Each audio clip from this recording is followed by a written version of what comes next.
Hello my dear students, welcome to Magnet Brains. मैं Pragya Gupta Magnet Brains Hindi medium में आपका हार्दिक हार्दिक स्वागत करती हूँ। साथ ही साथ महान व्यक्तित्व पढ़ने की इस श्रृंखला में आ गए हैं हम अपने पार्ट 13 यानी कि रानी दुर्गावती के पार्ट पर। मेरे इस तरफ आप देख रहे हैं, ये महान रानी दुर्गावती हैं। इनके बारे में जानने से भी आवश्यक है इनको पहचानना। तो एक बार बहुत ध्यान से इनको पहचान लीजिए कि रानी दुर्गावती कौन थी, वो कैसी दिखती थी। व्याख्या के दौरान हम जानेंगे कि क्यों ये इतनी प्रसिद्ध हैं। आज महान व्यक्तित्व की श्रेणी में हम इनको क्यों पढ़ रहे हैं, क्यों इन्हें महान व्यक्तित्व की श्रेणी दी गई है। तो चलिए जानते हैं। गढ़मंडल के जंगलों में उस समय एक शेर का आतंक छाया हुआ था। शेर के बारे में तो बताने की आवश्यकता नहीं है और शेर का आतंक भी बताने की आवश्यकता नहीं है मुझे। शेर कई जानवरों को मार चुका था। रानी कुछ सैनिकों को लेकर शेर को मारने के लिए निकल पड़ी। रास्ते में उन्होंने सैनिकों से कहा कि शेर को मैं ही मारूंगी, कोई और नहीं मारेगा, मैं ही मारूंगी। शेर को ढूंढने में सुबह से शाम हो गई। अंत में एक झाड़ी में वो शेर दिखाई दिया। रानी ने एक ही वार में शेर को मार गिराया और सैनिक रानी के अचूक निशाने को देखकर आश्चर्यचकित रह गए। क्या लगा इस पाठ को देखकर, क्या लगा इतनी पंक्तियों को देखकर? कौन होंगी ये महान रानी? जी हाँ, ये हमारी महान रानी रानी दुर्गावती थी, जो कि अपने सैनिकों के साथ एक जंगल में पहुंची जहां पर शेर के आतंक से सभी लोग परेशान थे। उन्होंने पहले ये शर्त उनके सामने रख दी थी कि यदि शेर दिखेगा तो उसका शिकार उसको मैं ही मारूंगी। और जब उन्होंने उस शेर को मारा तो उनके साथ जो सैनिक थे वो उनके अचूक निशाने को देखकर आश्चर्यचकित रह गए। यह वीर महिला गोंडवाना के राजा दलपति शाह की पत्नी रानी दुर्गावती थी, यानी गोंड रानी भी ने कहा जाता है। गोंडवाना के राजा दलपति शाह की पत्नी थी है। दुर्गावती का जन्म सन 1530 के लगभग महोबा में हुआ था। दुर्गावती के पिता महोबा के राजा थे। दुर्गावती को बचपन से ही वीरतापूर्ण व साहस की कहानियां सुनना और पढ़ना बहुत अच्छा लगता था। बच्चों, आपने ध्यान दिया होगा कि जब भी हम इन महान व्यक्तित्व के बारे में पढ़ते हैं तो उसमें एक चीज बहुत कॉमन होती है कि वो बचपन से ही ऐसे थे। बचपन से ही उन्हें वीरता की कहानियां पढ़ना पसंद था, बचपन से ही वीरता के खेल खेलना उन्हें पसंद था। यानी जो व्यक्ति महान होते हैं वो अपने कुछ लक्षणों को अगर ध्यान दें तो वो बचपन से ही उनके कुछ विकास इस तरीके से होता है कि वो धीरे धीरे बढ़ते बढ़ते एक महान व्यक्तित्व तक पहुंच जाते हैं। यानी बचपन से ही अगर अपने सोच विचार आचार विचार को अगर हम ठीक ढंग से सही दिशा में लेकर जाएं तो ये अच्छे कार्य करने से हमें कोई भी नहीं रोक सकता। तो आपके बच्चों के साथ साथ ये माता पिता का भी फर्ज है कि वो अपने बच्चों को बचपन से ही महान व्यक्तित्व की कहानियां सुनाएं, जो हमारे भारत के महान लोग हैं उनके बारे में बताएं, ताकि जीवन को एक दिशा मिल सके। पढ़ाई के साथ साथ दुर्गावती ने घोड़े पर चढ़ना, तीर तलवार चलाना अच्छी तरह सीख लिया था। पिता के साथ वे शासन का भी कार्य देखा करती थी, यानी जो इनके पिता शासन काल में अपने जो राज्य संभालते थे उसको भी ये बहुत बारीकी से देखा करती थी। ऐसा नहीं था कि एक महिला थी, लड़की थी, घर के काम काज में लगी रहती थी, बिल्कुल नहीं। बचपन से ही हमने जो इनके शौक देखे, लक्ष्मीबाई के भी जो हमने शौक देखे थे वो इसी तरीके थे। तो आज जिस प्रकार रानी लक्ष्मीबाई के बारे में आज हम रानी दुर्गावती के बारे में जो पढ़ रहे हैं वो भी लगभग समान रूप से हम उनकी जानकारी यहाँ पर हासिल कर रहे हैं। आगे देखते हैं रानी दुर्गावती के बारे में। विवाह योग्य अवस्था प्राप्त करने पर उनके पिता ने राजपुताने के राजकुमारों में से योग्य वर की तलाश की। यानी जब इनके विवाह की आयु हुई तो राजपुताना राजाओं में राजकुमारों को इनके लिए खोजना शुरू किया गया। परंतु दुर्गावती गोंडवाना के राजा दलपति शाह की वीरता पर मुग्ध थी। यानी जो स्वयं इतनी वीर है तो वो वीरता की प्रशंसक तो होगी। तो यहाँ पर उन्होंने जो गोंडवाना के राजा दलपति शाह थे उनकी वीरता पर वे मुग्ध थी, वे उन्हीं से विवाह करना चाहती थी। दुर्गावती के पिता अपनी पुत्री का विवाह दलपत शाह से नहीं करना चाहते थे। अंत में दलपत शाह और महोबा के राजा का युद्ध हुआ, जिसमें दलपत शाह विजय हुए और इस प्रकार दुर्गावती और दलपत शाह का विवाह हो गया। यानी पारिवारिक मतभेद जो होते हैं उसके बाद इनका जो पिता और महोबा के राजा और दलपत शाह का युद्ध हुआ, जिसमें दलपत शाह की विजय हुई। तो इस प्रकार हमने जाना कि दुर्गावती और दलपत शाह का विवाह किन स्थितियों में हुआ था। दुर्गावती अपने पति के साथ गढ़मंडल में सुखपूर्वक रहने लगी। इस बीच दुर्गावती के पिता की मृत्यु हो गई। जो महोबा के राजा थे उनकी मृत्यु हो गई और महोबा तथा कलिंजर पर मुगल सम्राट अकबर का अधिकार हो गया। यानी इनके पिता की मृत्यु के बाद अकबर ने वहां पर अधिकार कर लिया। विवाह के लगभग 1 वर्ष पश्चात दुर्गावती को एक पुत्र पैदा हुआ जिसका नाम वीर नारायण रखा गया। जिस समय वीर नारायण केवल 3 वर्ष का था, दुर्गावती के जो पति थे दलपत शाह, उनकी भी मृत्यु हो गई। यानी पहले पिता की मृत्यु हुई और उसके बाद अब पति की मृत्यु हो गई। दुर्गावती के ऊपर तो मानो दुखों का पहाड़ ही टूट पड़ा, परंतु उन्होंने बड़े धैर्य और साहस के साथ इस दुख का सामना किया और उसको सहन किया। ये वो व्यक्तित्व हैं जो कि इन छोटे मोटे समस्याओं से अगर घबरा जाते तो इनका नाम ऐसे हम महान व्यक्तित्व में नहीं पढ़ रहे होते, लेकिन इन्होंने अपने हर एक चीज को, हर एक दुख को, कष्ट को साहस के साथ उसका सामना किया, हिम्मत नहीं हारी और उस दुख को सहन किया। दलपत शाह की मृत्यु के बाद उनका पुत्र वीर नारायण गद्दी पर बैठा। जैसे कि राजकुल की परंपरा होती है कि पिता की मृत्यु के बाद पुत्र को वो राज सम्मान दिया जाता है।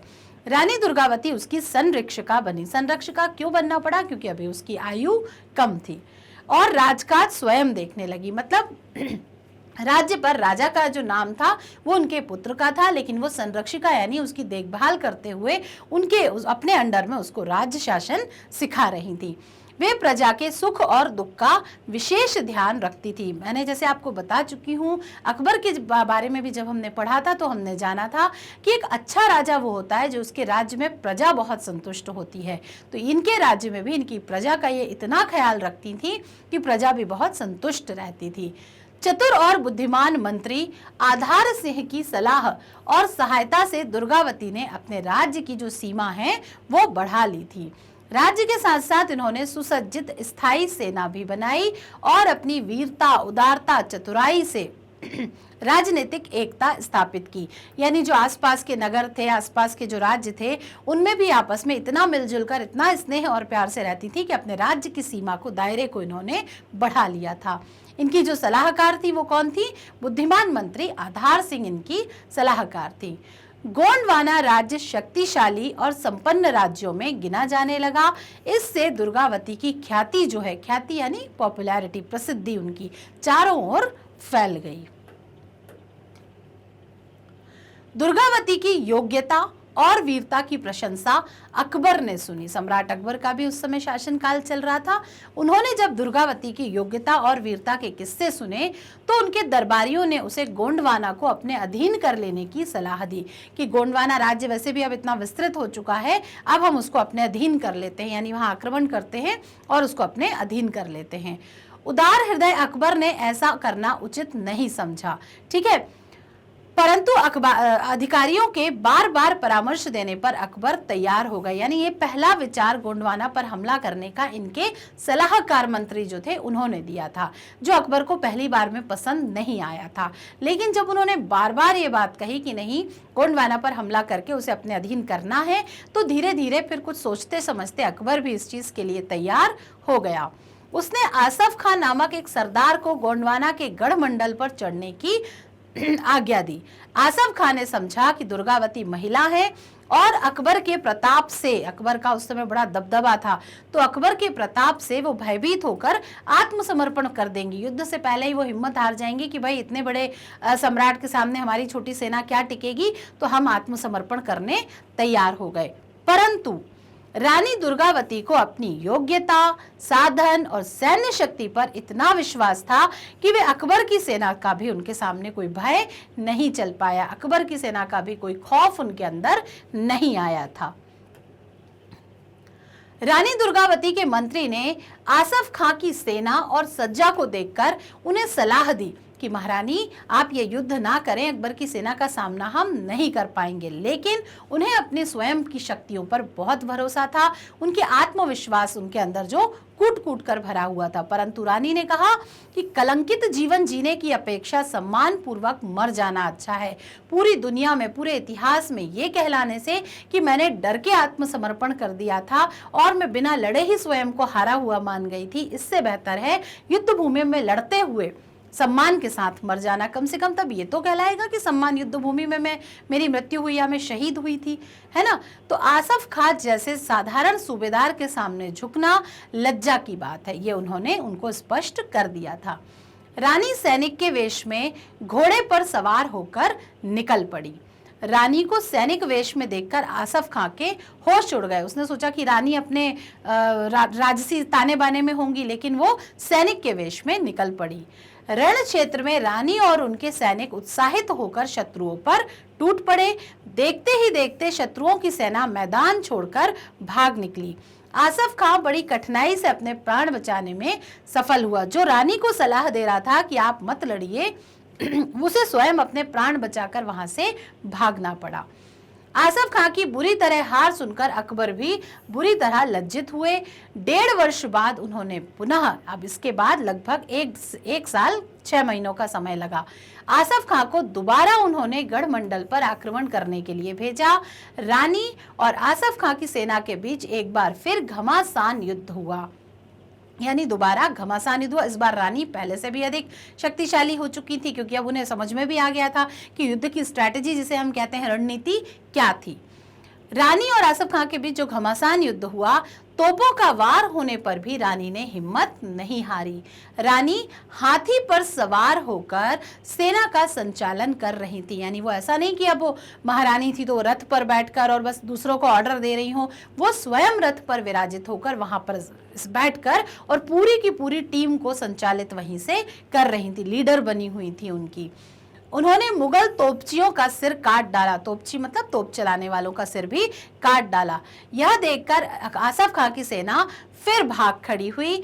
2 बार हारकर जो आसफ खां थे वो लज्जा और ग्लानि से भर गया कि एक बार नहीं 2-2 बार वो एक महिला रानी से हारकर लौटा है। रानी दुर्गावती अपनी राजधानी में विजयोत्सव मना रही थी। ये 2 शब्दों से मिलकर बना शब्द है विजयोत्सव, विजय का उत्सव। उसी समय गढ़मंडल के एक सरदार ने रानी को धोखा दे दिया, यानी जब कोई बाहरी व्यक्ति बुरा नहीं कर पाया तो इनके अपनों में से ही किसी एक ने इन्हें धोखा दे दिया। गढ़मंडल का ही एक सरदार, यानी इन्हीं के राज्य का, उसने रानी को धोखा दे दिया। उसने गढ़मंडल का सारा भेद आसफ खां को बता दिया। आसफ खां जो सामने आकर तो रानी से बदला ले नहीं पाया, अब उसको गढ़मंडल के एक व्यक्ति ने राज्य के सारे गुप्त भेद जो थे वो रानी के बता दिए थे। आसफ खान ने अपनी राज्य हार का बदला लेने के लिए तीसरी बार गढ़मंडल पर आक्रमण किया, यानी ये तीसरी बार हमला उसने रानी पर किया था। रानी ने अपने पुत्र के नेतृत्व में सेना भेजकर स्वयं एक टुकड़ी का नेतृत्व संभाला, यानी एक टुकड़ी जो थी, एक टीम जो थी वो अपने बेटे के साथ भेजी और जो दूसरी थी उसको इन्होंने खुद संभाला, उसकी लीडर ये खुद थी। दुश्मनों के छक्के छूटने लगे। उसी बीच रानी ने देखा कि उनका मात्र 15 वर्षीय पुत्र, जिसे एक टीम के साथ भेजा था इन्होंने, वो घायल होकर घोड़े से गिर गया है।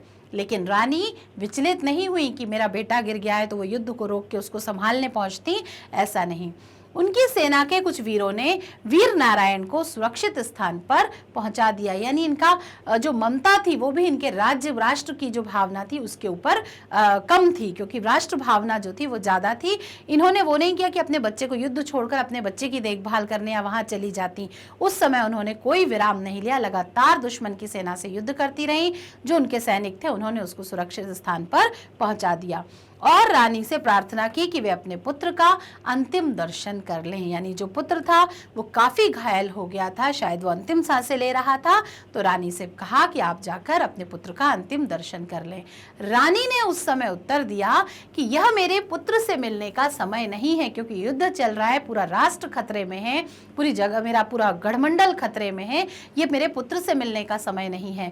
मुझे खुशी है कि मेरे पुत्र ने इस युद्ध भूमि में वीरगति प्राप्त की है, वो घर में किसी दुख संकट बीमारी से नहीं मरा, वो युद्ध करते हुए एक वीर सैनिक की भांति युद्ध भूमि में उसने जान दी है, जो कि वीर गति कहलाती है।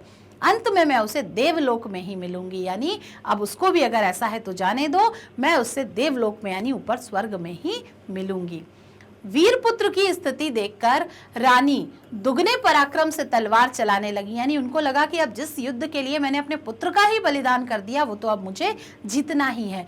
तो दुगने पैशन यानी दुगने पराक्रम के साथ वो युद्ध करने लगी।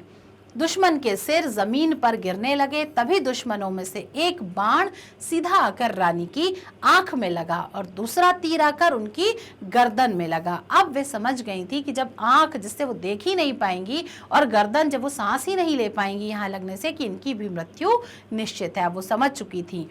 यह सोचकर कि जीते जी दुश्मनों की पकड़ में ना आऊं, तो उन्होंने स्वयं अपनी ही तलवार अपनी छाती में भोंक ली कि मैं दुश्मन की तलवार से तो नहीं मरना पसंद करूंगी, और अपने प्राणों की बलि दे दी, यानी स्वयं को ही मार लिया। दुश्मन की तलवार या दुश्मन के वार लगने से पहले ही इन्होंने स्वयं अपने प्राणों का बलिदान कर दिया, अपने प्राणों की आहुति दे दी।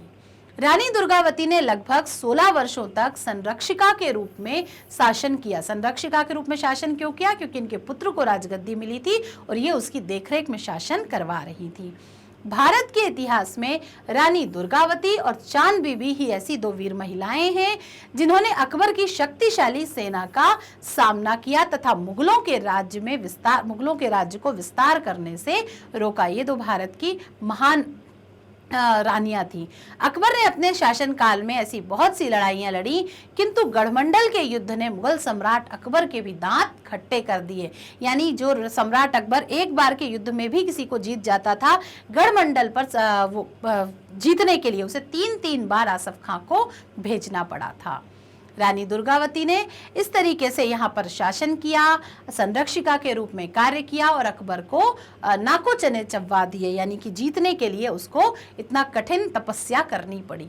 रानी दुर्गावती में अनेक गुण थे। वीर और साहसी होने के साथ साथ वे त्याग और ममता की भी मूर्ति थी। त्याग यानी उन्होंने उस युद्ध भूमि में जिस प्रकार अपने बेटे का परित्याग कर दिया कि नहीं, इस समय मेरा गढ़मंडल मेरे लिए, युद्ध मेरे लिए प्रमुख है, वो महत्वपूर्ण है। साथ ही साथ ममता की मूर्ति थी, तो अपने ममत्व का परिचय उन्होंने किस प्रकार दिया कि अब जो हो रहा है वो होने दीजिए, लेकिन जिस चीज के लिए मैंने अपने बेटे का त्याग कर दिया है, अब उस युद्ध को तो मुझे हर हाल में जीतना ही है। तो ये ऐसे उन्होंने अपनी ममता का प्रदर्शन किया था। राजघराने में भी रहते हुए उन्होंने बहुत सादा जीवन व्यतीत किया। राज्य के कार्य देखने के बाद वे अपना अधिकांश जो समय बचता था राज्य का कामकाज देखने के बाद वे उसे पूजा पाठ और धार्मिक कार्यों में व्यतीत करती थी। भारतीय नारी की वीरता तथा बलिदान की यह घटना इतिहास में सदैव अमर रहेगी और ऐसी वीर महिलाओं को आज हमारी पुस्तक महान व्यक्तित्व में स्थान क्यों मिला है, मुझे लगता है अब ये बताने की आवश्यकता नहीं रह जाती। तो महान व्यक्तित्व की श्रेणी में आज हमने फिर एक पार्ट कंप्लीट किया, रानी दुर्गावती को पढ़ा। अगले वीडियो में हम देखेंगे इस पार्ट के प्रश्न और उत्तर। तब तक आप वीडियोस देखते रहिए, समझते रहिए और इनको आत्मसात करने की कोशिश करिए। इन महान व्यक्तित्व के जो भी गुण आपको अच्छे लगते हैं अपनी उत्तर पुस्तिका में 4-5 पंक्तियों में उनके बारे में जरूर लिखिए। जब भी समय मिले उनको एक बार पढ़ा कीजिए। मैग्नेट ब्रेन्स आपके लिए सिर्फ आपकी ही कक्षा नहीं बल्कि कक्षा 6 से लेके 12वीं तक के हर एक बोर्ड के हर एक विषय के हर एक कक्षा के वीडियोस उपलब्ध कराता है, जो कि है पूरी तरह निःशुल्क। सीबीएसई इंग्लिश मीडियम हो, हिंदी मीडियम हो, बिहार बोर्ड, यूपी बोर्ड, साथ ही साथ एनटीएससी, सीयूईटी और ओलंपियाड्स के साथ साथ स्पोकन इंग्लिश भी, इन सारी चीज़ों की तैयारी आपको यहीं पर कराई जाएगी, वो भी बिल्कुल निःशुल्क। बस ज़रूरी है आपका हमारे साथ बने रहना। ई बुक्स और बुक्स के कलेक्शन के लिए भी डिस्क्रिप्शन बॉक्स में जो लिंक दी है उससे आप उनका खजाना भी पा सकते हैं। हमारे साथ बने रहने के लिए फेसबुक, इंस्टाग्राम, ट्विटर और टेलीग्राम की मदद आप ले सकते हैं। वीडियो को लाइक, कमेंट और शेयर करना बिल्कुल ना भूलें। लाइक आप करते ही हैं, कमेंट तो हो ही रहे हैं, बस बचा है शेयरिंग। तो भाई शेयरिंग करते रहो क्योंकि ज्ञान बांटने से बढ़ता है। रखिए अपना ख्याल। अगले वीडियो में करेंगे हम इस पाठ के प्रश्न और उत्तर, जो कि प्रश्न मेरी तरफ से होंगे और उत्तर होंगे आपकी तरफ से। मिलते हैं बहुत जल्दी, तब तक के लिए बाय बाय।